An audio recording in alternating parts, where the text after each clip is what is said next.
Good day to all my friends, subscribers, and viewers. We have another listing for sale. 3,492 square meters. It's a titled property located in Loon, Bohol. So, titulado ni guys. Then, the seller are heirs. Meaning, ang mupirma, mga heirs na, mga apo. Then, very close from National Highway. So, doon ra siya sa highway guys. Then nindot kaayo because it's along the road, and along the road ta dire, then overlooking siya to adit kanang balay diyan na makita na to. Madto taron taud mao na siya. Then we can see the mohon. Here comes the mohon or the monument post. So mao ni siya guys. Adto sa tas duol sa dagat guys. Let's come to closer to the sea. So mao na siya guys ang iyahang property. So hangin kayo, very fresh air. Then facing Cebu province.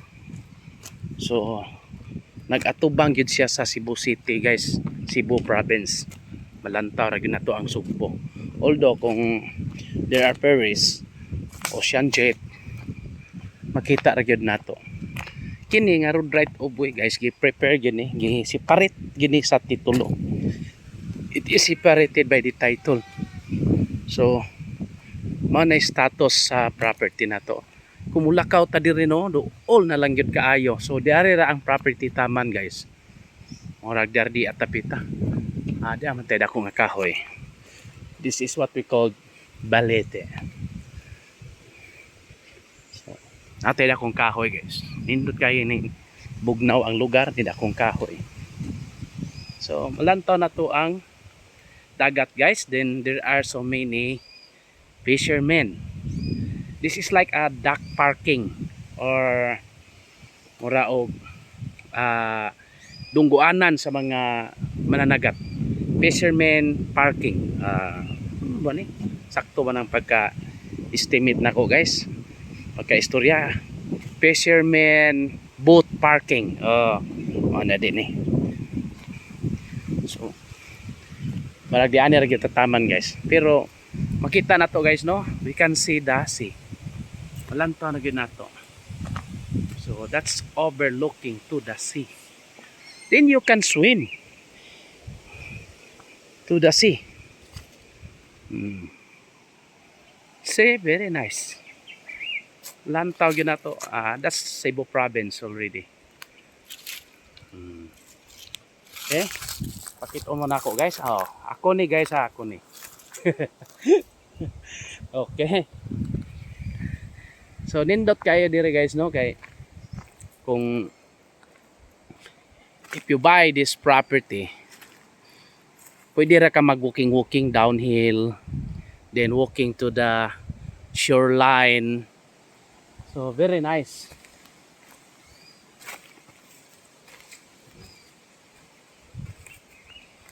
Malantaw pa din Dumaguete kaysa tong taga Dumaguete. So here comes the monument post or mohon, the other post.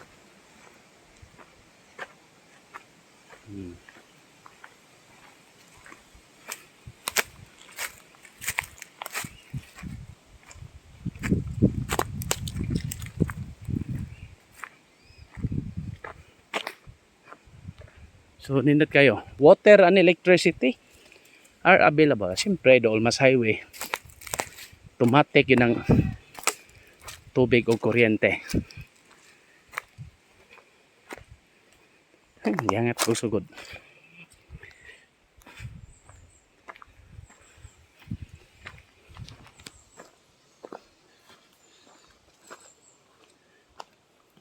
Then there are trees. This is included.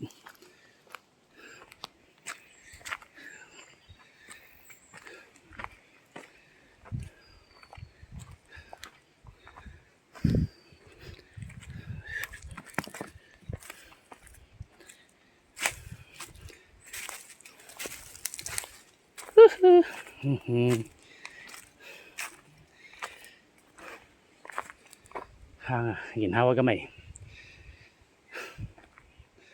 So this is like the ancestral house.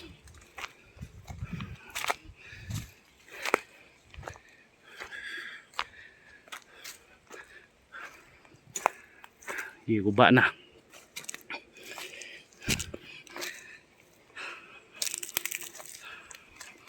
So mao gini guys. Nata sa sentro, at the center. So maybe you can renovate the house, or you will build a new one.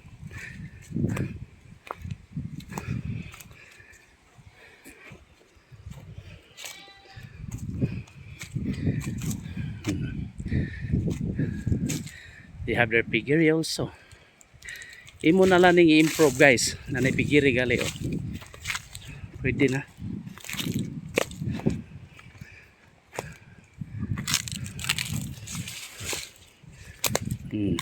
Di ba yala di magpa himog balay ron.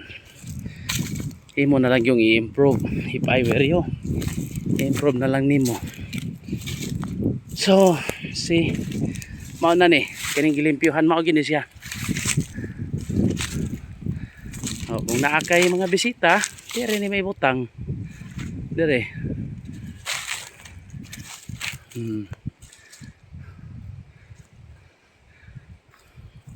Naapagani kay mito star apple. Then this is the breadfruit kulo. So money substitute kung watay kuan, wala tay humay o bugas, kay ang tag 20 ang kilo wa pamatuman. So kini pwede ni siya. This is the breadfruit guys. Kuan ka punuan oh.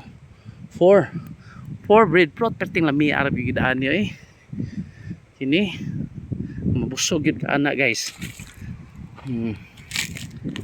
So dako kayo ang iyahang pata guys. Hindi rin malantaw gihapon ni mga sugbo guys. Ari ka dire indot dire nya dire nga side Negros. Malantaw gihapon nimo. So I repeat, this is 3,492 square meters at 2,500 pesos per square meter. Negotiable. Hamangyo pa. So, mana siya guys. For inquiries, just contact me and subscribe our YouTube channel. We will process also land titles. Cebu and Bohol area lang ta. Specific lang ta. Pero, ipaprocess nyo layo-layo, Negros or somewhere, sabot lang tapod. Pwede raman. Pwede raman gihapon. Then, we have a page, Real Estate Buyer's Guide and kuan hangat ko an awareness, meaning naghimo ko og page and group nga napog koy gamay lapod di pod tanan gibutang no, kay kutob ra po sa akong nahibaw-an, and that is based on my experience rapod as a broker for around 10 years na.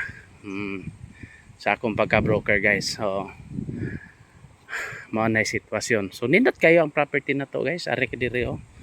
Kung makahimo kag mga 2 story, property nindota. Okay? Thank you very much and God bless to all. Happy viewing. Okay? Bye.